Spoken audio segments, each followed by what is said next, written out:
அன்பு நேயர்களுக்கு பணிவான வணக்கம். நமக்கு நாமே ஊடகமாக இருந்து செயல்பட்டால் ஒழிய நம்முடைய வாதங்கள், நம்முடைய கருத்துகள், நிலைப்பாடுகள், அண்ணனுடைய வார்த்தைகள், அதாவது அண்ணன் திருமா அவர்களுடைய அரசியல் நடவடிக்கைகள், அவருடைய பேச்சுக்கள், இவை எல்லாவற்றையும் மக்களுக்கு புரிதலோடு தெரிவிக்க வேண்டிய கடமையும் விடுதலை சிறுத்தை கட்சியினுடைய தோழர்களுக்கும் தெரிவிக்க வேண்டிய கடமையும் நமக்கு இருக்கு. ஏன்னா ஊடகங்கள் பெரிதாக செய்திகளை உண்மைத்தன்மையோடு போடுறது இல்லை. அதாவது வியூஸ்க்காக திருமாவர்கள் இப்படி சொல்லியிருக்காரா, இப்படி பேசி இருக்கிறாரா அப்படின்னு மக்களை குழப்புவது. இந்த குழப்பத்துக்கெல்லாம் ஒரு முடிவு நம்ம தான் அதை தெளிவுபடுத்தி ஆகணும். ஏன்னா இன்றைய அரசியல் நிலை அப்படி இருக்கு. அதாவது அண்ணன் திருமாவை திருத்த போகிறேன் அப்படின்னு புதுசா ஒருத்தர் கிளம்பி வந்திருக்கார். என்னடா இது, அண்ணன் திருமாவை திருத்த போறீங்களா? கடைசி மனிதனுக்கும் ஜனநாயகம், எளிய மனிதனுக்கும் அதிகாரம், இதுதான் எங்களுடைய கொள்கை கோட்பாடு அப்படி என்று புரட்சியாளர் அம்பேத்கரையும் தந்தை பெரியாரையும் காரல் மார்க்ஸையும் உள்வாங்கி அந்த சித்தாந்தங்களை செயல்படுத்தி இன்றைக்கு அங்கீகாரத்தோடு மக்களின் ஒருவராக வலம் வந்து கொண்டு இருக்கிற அண்ணன் திருமாவை திருத்த போகிறோம். அண்ணன் என்ன பண்ணிட்டாரு? இவனுங்க என்ன திருத்த போறானுங்க? என்னடா பேப்பர் திருத்துற மாதிரி அண்ணன் திருமாவை திருத்த போகிறோம் அப்படின்னு சொல்றானே அப்படின்னு பார்த்தா, இதற்கு இதை சொன்னது யாருன்னா பாரதிய ஜனதா கட்சியினுடைய துணை பொதுச் செயலாளர். அதுல ஒரு 10 பேர் இருப்பான். அதுல ஒருத்தர் இந்த KP ராமலிங்கம். ஓ, உங்களுக்கு அண்ணன் திருமாவை திருத்துகிற அளவுக்கு அரசியல் அறிவு, ஞானம், மக்களோடு பழகிய அந்த புரிதல், உணர்வு எல்லாம் இருக்கா? சரி, அப்படின்னா ஜனநாயகத்துக்கும் சனாதனத்துக்கும் விளக்கத்தை சொல்லிட்டு அப்புறமா அண்ணன் திருமாவை நீங்க திருத்த எவ்வளவு நாள் முயற்சி பண்ணுங்க. முதல்ல உனக்கு ஜனநாயகத்துக்கும் சனாதனத்துக்கும் விளக்கம் தெரியுதா அப்படின்றத நாங்களும் தெரிஞ்சுக்கிறோம். இந்த பேச்சு பேசியவுடன் விடுதலை சிறுத்தைகள் பொங்கி எழுந்து KP ராமலிங்கத்துடைய வீட்டை முற்றுகையிட்டார்கள்.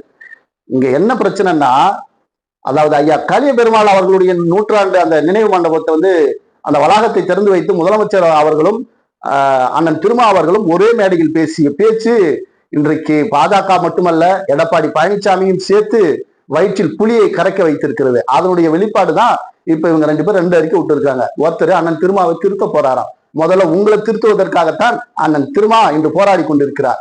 வர்ணாசிரம தர்மத்தை கையில் எடுத்துக்கொண்டு, இந்துத்துவாவை கையில் தூக்கி பிடித்துக் கொண்டு, இந்திய அரசியலமைப்பை நீங்கள் காலில் போட்டு மிதிக்க நினைக்கிற இந்த காவி சங்கி கூட்டத்தை தமிழ்நாட்டை விட்டு மட்டுமல்ல இந்தியாவை விட்டும் ஓட ஓட விரட்டுவோம் அப்படின்னு எந்த ஒரு சமரசமும் இல்லாமல் போராடி கொண்டிருக்கிற ஒரு தலைவர் அண்ணன் திருமா.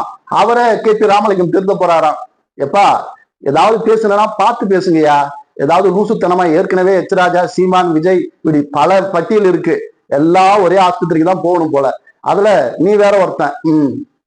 என்னன்னா அண்ணன் திருமா தெளிவாக சரியாக விடுதலை சிறுத்தைகளுக்கு ஒரு மெசேஜை கடத்திட்டார். அது என்னன்னா, இந்த கூட்டணி குழப்பங்களை பற்றி எல்லாம் நீங்கள் கவலைப்படக்கூடாது. எத்தனை சீட்டு என்றதும் எங்க நிக்க போறன்றதெல்லாம் உங்களுடைய கவலை அல்ல. நீங்கள் திராவிட முன்னேற்ற கழகத்துக்கு விழுகிற அந்த வாக்குகளில் 4ல் 1 நம்முடைய வாக்காக இருக்க வேண்டும்.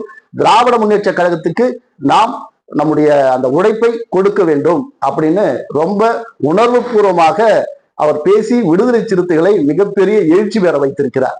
இது இந்த சனாதன கூட்டத்துக்கு புளிய கரைச்சது. இது மட்டும் இல்லாமல் முதல்ல இந்த டோரா சுந்தரா டிராவல்ஸை எடுத்துக்கிட்டு டோரா பயணம் போன எடப்பாடி பழனிசாமி அவர்கள் அண்ணன் திருமாவை பார்த்து ஒரு கேள்வி கேட்டார். என்ன கேட்டார்னா, எங்களையும் பாஜகவையும் விமர்சிக்கிற தகுதி திருமாவளவன் அவர்களுக்கு இருக்கா அப்படின்னு கேட்டார். நம்ம அப்பவே சொன்னோம், அதாவது தவழ்ந்து போனவர்களை பற்றி விமர்சிக்கிற அந்த இடத்தில் எங்கள் அண்ணன் திருமா இல்லை. தமிழக மக்களுக்காக இந்த பாஜகவோடு ஆளுங்கட்சியில் போய் விழுகிற அதிமுக என்கிற திராவிட சித்தாந்தம் கொண்ட அந்த கட்சியை காப்பாற்ற வேண்டும் என்றுதான் அண்ணன் திருமா அவர்கள் விமர்சிக்கல, உண்மை விஷயத்தை எடுத்து சொன்னார்.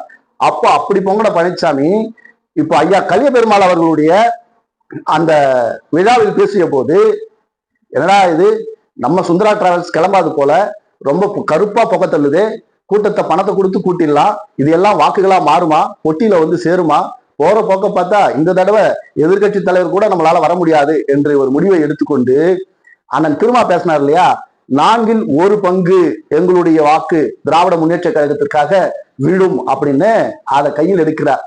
இப்ப 4ல் 1ன்னா என்னாச்சு? கிட்டத்தட்ட 25% வாக்குகள் அதாவது விடுதலை சிறுத்தைகள் கட்சிகளுக்கு இருக்கு. ஆக நீங்கள் கேட்கிற எண்ணிக்கையை திராவிட முன்னேற்ற கழகம் கொடுக்காவிட்டால் உங்களை சிகப்பு கம்பளம் விரித்து வரவேற்கிறோம், விடுதலை சிறுத்தைகளே வாருங்கள், திருமாவளவன் அவர்கள் எங்களோடு கூட்டணிக்கு வர வேண்டும் அப்படின்னு பழனிசாமி அவர்கள் பல்ட்டி அடிச்சார். இந்த பல்ட்டி அடிக்கிறதுக்கு என்ன காரணம்னா, அண்ணன் திருமாவின் அந்த எழுச்சி. அண்ணன் திருமா சொன்னா எல்லாரும் நம்புறாங்க.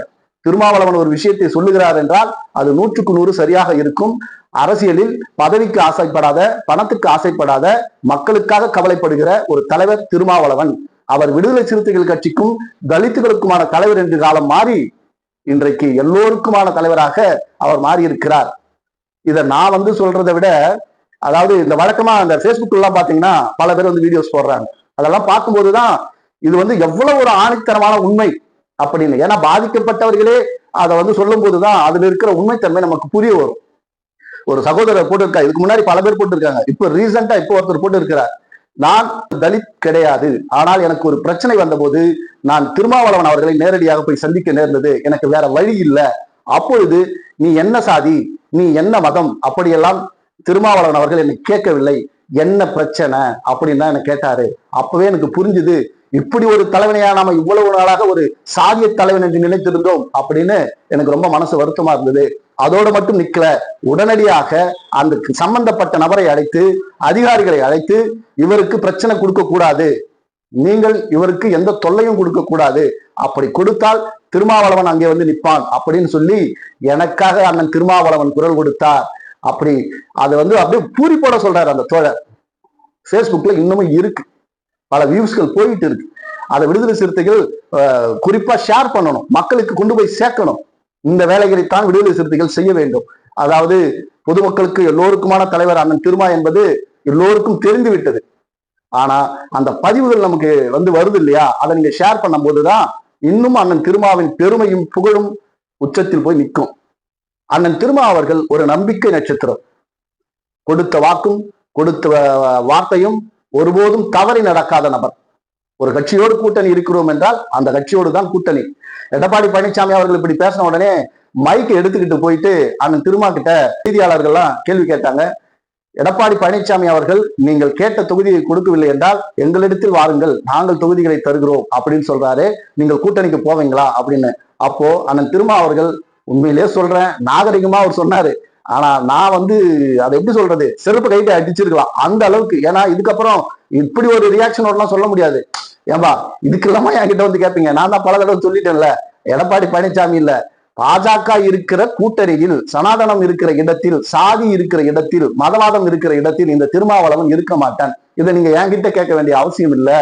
நீங்களே அதே இடத்துல சொல்லி இருக்கலாமே, எடப்பாடி பழனிசாமி அவர்களே, பாஜக உங்களோடு இருக்கும் வரை திருமாவளவன் அவர்கள் கூட்டணிக்கு வரமாட்டாரு, நீங்களே சொல்லியிருக்கலாமே, எதுக்கு நேர விரையும் கால விரையும் என்கிட்ட கேட்கறீங்க அப்படின்னு அண்ணன் அவர்கள் ரொம்ப தெளிவுபடுத்தினாங்க. இதைத்தான் நான் சொன்னேன்.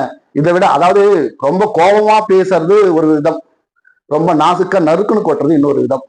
அரசியல் ஆசான் அண்ணன் திருமா, இவரை தான் திருத்த போறேன்னு கே பி ராமலிங்கம் கிளம்பி இருக்கார். அதுக்கு அவர் உருட்டின உருட்டு என்னன்னா, திருமாவளவன் என்னுடைய நண்பர், திருமாவளவனுக்கும் எனக்கும் மிகப்பெரிய தொடர்பு இருக்கு, திருமாவளவன் அவர்கள் கிட்ட நான் போய் நேர்லயே பேச போறேன். அண்ணன் திருமா என்ன சொல்லுவார் தெரியுமா, வாங்க கே பி ராமலிங்கம், காபி சாப்பிடுங்க, இங்க பாருங்க, சனாதனம் வர்ணாசிரம தர்மம் இந்த அடிப்படையில சாதி ரீதியா நம்மளை பிரிச்சு வச்சு எவ்வளவு கொடுமைப்படுத்துறான் பாத்தீங்களா, அங்க இருக்க வேணாம், நீங்க ஒழுங்காக சாதியற்ற மனிதனாக, மதமற்ற மனிதனாக, மனித நேயமுள்ள மனிதனாக வாழ முயற்சி பண்ணுங்கள் அப்படின்னு கே பி ராமலிங்கத்தை அண்ணன் திருமா அவர்கள் திருத்திருப்பார். அதுக்குள்ள விடுதலை சிறுத்தைகள் முற்றுகையிட்டதுல கதவை மூடிட்டு கே பி ராமலிங்கம் இதோட வெளியில வரப்போறது இல்லை. ஆக புரட்சியாளர் அம்பேத்கர், தந்தை பெரியார், காரல் மார்க்ஸ் இவர்களை எல்லாம் படித்து அந்த சித்தாந்தங்களை உள்வாங்கி அவர்கள் என்ன சொன்னார்களோ இவற்றையெல்லாம் செயல்படுத்தினால்தான் மக்கள் கிட்ட போய் நம்ம சேவை செய்தால்தான் மக்கள் அதிகாரத்துக்கு வர முடியும் அப்படின்னு அவர் நினைக்கிறாரு. ஆனா எடப்பாடி பழனிசாமி அவர்கள் தன்னுடைய மகன் உள்ள போயிடக்கூடாது, எப்படியாச்சும் நம்ம மகனை காப்பாற்றணும், கட்சி போனா போகுது, நாங்க உங்க காலடியிலே கிடக்கிற எஜமா அப்படின்னு சொல்லிட்டு பாஜகவோடு கூட்டணியில் இருக்கிறார். அதிமுகவில் இருக்கக்கூடிய கல்யாண சுந்தரம், இவன் ஒரு எட்டப்பன், நாம் தமிழர் கட்சியிலிருந்து எட்டி ஒதைக்கப்பட்ட கிரீஸ் டப்பா.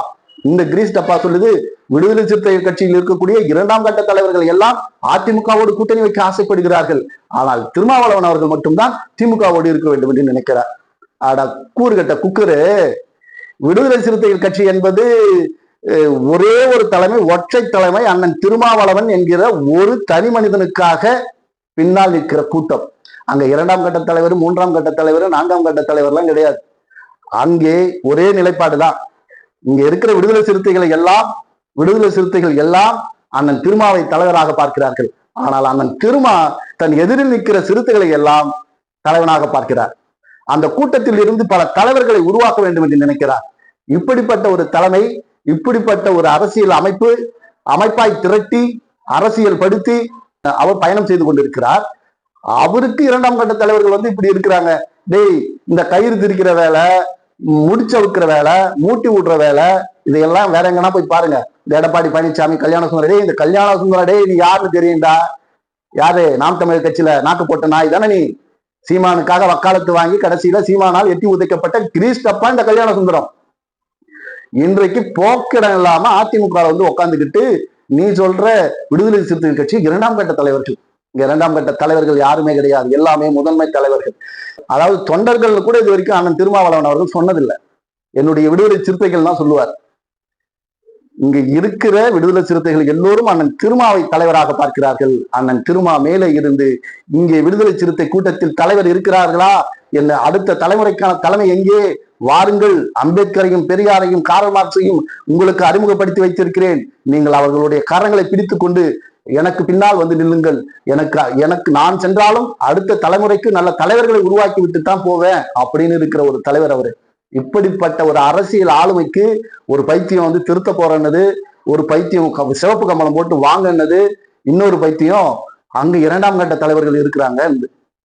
இதெல்லாம் பார்க்கும்போது ஒன்று மட்டும் தெரியுது. தமிழ்நாட்டில் நடக்க போகிற 2026 தமிழ்நாட்டு தேர்தலின் மையப்புள்ளி அண்ணன் திருமா என்பதை இவனுங்க தினம் தினம் கதறுவதை வைத்து பார்க்கும்போது நமக்கு நல்லா புரியுது. ஆனா ஒன்னொன்னு வந்து முன்னாடி வச்சிடறானுங்க. ஏன் திருமாவளவன் அவர்களுக்கு துணை முதல்வர் பதவி கொடுக்க கூடாதா அப்படின்னு கொஞ்ச நாள் கத்திக்கிட்டு இருந்தானுங்க. இப்ப அண்ணன் திருமா அவர்கள் சொன்னார், அது என்னடா துணை முதல்வர் பதவி, 2031 நானே நேரடியாக முதல்வர் பதவிக்கு வருவேன்னு சொன்ன உடனே அப்படியே கொஞ்சம் ஜம்ப் பண்ணி, எங்களுக்கு தெரியும் திருமாவளவன் அவர்களுக்கு அந்த அரசியல் ஆசை எல்லாம் கிடையாது, பதவி ஆசை எல்லாம் கிடையாது, அவர் வந்து வரலாம் கூட பரவாயில்லை, வருகிற சட்டமன்ற உறுப்பினருக்கு துணை முதல்வர் பதவியோ அமைச்சர் பதவியோ வாங்கி கொடுக்கலாம் இல்லையா, அப்போ அதிமுகவுக்கு வந்தா நாங்க கொடுப்போம் இல்லையா, நல்லா கொடுப்பீங்கடா, சசிகலாவுக்கு கொடுத்தீங்க அல்வா, ஓபிஎஸ்க்கு கொடுத்தீங்க அல்வா, நீங்க அமித்ஷாவுக்கே கொடுக்க பார்த்தாலே உங்க நேரம் உங்க கேரளம் சிக்கியாச்சு, உங்களை வச்சு செய்யறாங்க. என்னடான்னா பேப்பரை திறந்தா தமிழ்நாட்டில் கூட்டணி ஆட்சின்னு அமித்ஷா, ஐயா அப்படியெல்லாம் இல்லைங்க ஐயா, நாங்க இங்க தனித்து பெரும்பான்மையோடு தான் ஆட்சி அமைப்போம், மக்கள் பார்க்கிறார்களாம்னா முட்டாள்களா? திமுக ஒரு நிலையான கொள்கையோடு மக்களுக்காக களத்தில் இறங்கி உழைத்து கொண்டிருக்கிறது. திமுக ஆட்சியில் குறையே இல்லையா? இருக்கு. குறையில்லாத ஆட்சி எவராலும் தர முடியாது. அப்படி இருக்கும்போது மக்களுக்கு பயன்படுகிற செயல் திட்டங்கள், நலத்திட்டங்கள், பணிகள் போய் சேர்ந்திருக்கா? இங்க இந்துத்துவா அந்த கொள்கை உள்ள வந்து மக்களை வந்து பாதிக்காம இருக்கா அப்படின்றத மட்டும்தான் அண்ணன் திருமா பாக்குறார். விடுதலை சிறுத்தை கட்சி தோழர்களே பல பேர் நினைக்கிறாங்க, அப்ப 4ல் 1 ஓட்டுன்னா 1,25,000 ஓட்டுன்னா அப்போ என்ன வரும், 58 சீட்டு. இதை ஒருத்தர் கணக்கு போட்டு அவர் போடுறார். அண்ணன் திருமாவுக்கு தெரியும், அகல கால் வைத்தால் மொத்தமாக முடிந்துவிடும் என்று. 35 ஆண்டுகள் அரசியல் வாழ்க்கையில் அவர் மெல்ல மெல்ல நடந்து இவ்வளவு தூரம் கடந்து மிகப்பெரிய அங்கீகாரத்தை பெற்றிருக்கிறார். அவருக்கு தெரியாதா எப்படி பயணிக்கணும்னு? அவருக்கு தெரியும். தன்னுடைய உயரமும் தன்னுடைய பலமும், எவ்வளவு பலம் இருந்தாலும் ஒரு அளவுக்கு தான் தாங்கும் அப்படின்றத அறிந்த ஒரு மிகப்பெரிய அரசியல் ஞானி. அவர் சீட்டை பேசிட்டாரு, தொகுதியை முடிச்சிட்டாரு, களத்துக்கு வாங்க அப்படின்னு சொன்னா இன்னமும் அவர் அழகா சொல்றாரு. அண்ணன் திருமா அவர்கள் சிரிச்சுக்கிட்டே சொல்றாரு, யோ சீட்டை பத்தி நாங்க பேசிக்கிறியா, நீங்க ஏன் அவஸ்தப்படுறீங்க, அதெல்லாம் வந்து அவர் நினைத்தால் ஒற்றை வார்த்தையில் முடிச்சிருவாரு. டேய் அதெல்லாம் பேசி ரொம்ப நாள் ஆச்சுடா, நாங்க கேண்டிடேட்டே ரெடி பண்ணியாச்சு, இப்ப எலெக்ஷன் வச்சா நாங்க பட்டு அறிவிச்சுட்டு ஓட்டு கேட்க போய்கிட்டே இருப்போம், என்னடா இப்ப வந்து கூட்டணி கலையுமா கலையாதா? ஒரு பக்கம் இதை வந்து சீமான் கிட்ட போய் கேளுங்கடா, கலைப்பீங்களா கலைக்க மாட்டீங்களா கருவை அப்படின்னு. அதை விட்டுட்டு அண்ணன் திருமா கிட்ட போய் நின்றுக்கிட்டு முப்பொழுதும் திமுக விட்டு வந்துருவீங்களா, திமுக விட்டு வந்துருவீங்களா, திமுக விட்டு வந்துருவீங்களா? அவரும் திரும்ப திரும்ப டேய் புளிச்சு போச்சுடா காது, நான் தான் தெளிவா சொல்லிட்டோம்ல, நாங்க இந்த சனாதன கூட்டத்தோடு இந்த சாதி வெறி கொண்ட கும்பலோடு நாங்கள் நிற்க மாட்டோம், அனைத்து மக்களுக்கும் அதிகாரம் கிடைக்கக்கூடிய சமூக நீதியை பேசக்கூடிய அது போன்ற ஆட்சி அமைய வேண்டும் என்றால் அந்த சித்தாந்தத்தில் எங்களோடு சேர்ந்து இருக்கிற திமுகவோடு நாங்கள் கூட்டணி இருக்கிறோம் அப்படின்றார். இதெல்லாம் புரியாம திருமாவை திருத்த போறோம், திருமாவுக்கு பாடம் எடுக்க போகிறோம். அவர்கிட்ட 1 மணி நேரம் உட்காந்து பேசினா ரூம் விட்டு வெளியே வரும்போது விடுதலை சிறுத்தைகள் கட்சியினுடைய துண்டையும் இந்த கையில புரட்சியாளர் அம்பேத்கரையும் இந்த கையில தந்தை பெரியாரையும் புத்தகத்தையும் கையில வச்சுக்கிட்டு தான் நீ வெளியில வருவ. அவருக்கு பாடம் எடுக்க நினைப்பதை விட உங்களை நீங்களே சுய பரிசோதனை செய்து கொள்ளுங்கள். அன்பு சிறுத்தைகளே, நீங்கள் செய்ய வேண்டியதெல்லாம் அவதூறுகளை, பொய் செய்திகளை, இந்த பேப்பர் கட்டிங்ஸ், இந்த பேஸ்புக்ல வர்றது, இது எல்லாவற்றையும் உண்மை என்று நம்பிவிடாதீர்கள். அலசி ஆராயுங்கள். அப்படி நீங்கள் அலசி ஆராயவில்லை என்றால் அண்ணன் உங்களுக்கு கற்பித்த, கற்றுக் கொடுத்த அரசியல் பொய்த்து போய்விடும். ஆகவே நீங்கள் அண்ணனுக்கு துணையாக நில்லுங்கள். அண்ணன் உங்களை கரம் பிடித்து அரசியல் அதிகாரத்துக்கு கொண்டு போய் சேர்ப்பார். குறைக்கிற நாய் குறைக்கும் தான். திமுகவின் கொத்தடிமைன்னு சொல்லுவானுங்கதான். திமுக விட்டு வெளியில எப்ப வரணும்னு காத்துட்டு இருக்கிற இந்த நாதாரிகள் தான் நம்மளை கொத்தடிமைகள்னு சொல்லுவாங்க. ஆக குறைக்கிறவன் குறைக்கட்டும். திருமாவளவன் அவர்கள் தான் இந்த தேர்தல் மைய புள்ளியாக இருப்பார். அது நிச்சயம் நடக்கும். 2026 திராவிட மாடல் ஆட்சி தான். ஒருவேளை ஒருவேளை பலம் கிடைக்கல, திராவிட முன்னேற்ற கழகம் குறைந்த இடங்கள் ஜெயிச்சிருச்சு, விடுதலை சிறுத்தை கட்சிகள் ஒட்டுமொத்தமாக வெற்றி பெற்றிருக்கிறது, கூட்டணி கட்சிகள் வெற்றி பெற்றிருக்கிறதுனா ஒட்டுமொத்தமா அவங்களே பேசி ஒரு கூட்டணி ஆட்சி அவங்க அமைக்க போறாங்க. அது அதிகாரம் தானே தேடி தன் கையில் வந்து சேரும். இதெல்லாம் அந்த திருமாவுக்கு தெரியும்.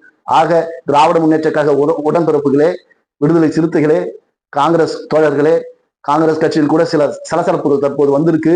ஆனால் அதற்கு உடனடியாக முதலமைச்சர் அவர்கள் முடிவு கட்டி இருக்கிறார். ஐயா காமராஜர் அவர்களை பற்றி பேசுவது தவறான செயல். அது எப்படி சொல்றதுன்னா, நான் பல தடவை சொல்லியிருப்பேன். திமுகவில் சாதி வரி பிடித்த மாவட்ட செயலாளர் எப்படி சில பேர் இருக்காங்களோ, அதுபோல மாநில தலைவர்களும் தலைமை பொறுப்பாளர்களும் இருக்கத்தான் செய்கிறாங்க. நடுவுல ஏதாவது குளித்து போட முயற்சி பண்ணுவாங்க. ஆனா இது எல்லாவற்றையும் முறியடித்து முதல்வர் அவர்கள் கூட்டணியை கட்டுக்கோப்பாக வைத்திருக்கிறார். நீங்கள் திராவிட முன்னேற்ற கழகத்தை தொட வேண்டும் என்றால் திருமாவளவனை தாண்டித்தான் நீங்கள் வர வேண்டும். என்னை தாண்டது அவ்வளவு சாதாரணமான விஷயம் இல்லை. அப்படி அந்த தோணியில் அண்ணன் திருமா தொடர்ந்து பேசிக் கொண்டிருப்பதுதான் அதிமுகவுக்கும் பாஜகவுக்கும் வயிற்றில் புலியை கரைத்து கொண்டிருக்கிறது. ஆக விடுதலை சிறுத்தைகள் எந்த விதத்திலும் குழப்பம் கொள்ள வேண்டாம். அண்ணன் திருமா நம்மை கரம் பிடித்து வழி நடத்தி செல்வார் என்று கூறி நம்முடைய சேனல் கண்ணை நம்பாதே not7 லைக் பண்ணுங்க, ஷேர் பண்ணுங்க, சப்ஸ்கிரைப் பண்ணுங்க, மறக்காம பெல் பட்டனை கிளிக் பண்ணுங்க. நான் உங்கள் கிருஷ்ணா. நன்றி, வணக்கம்.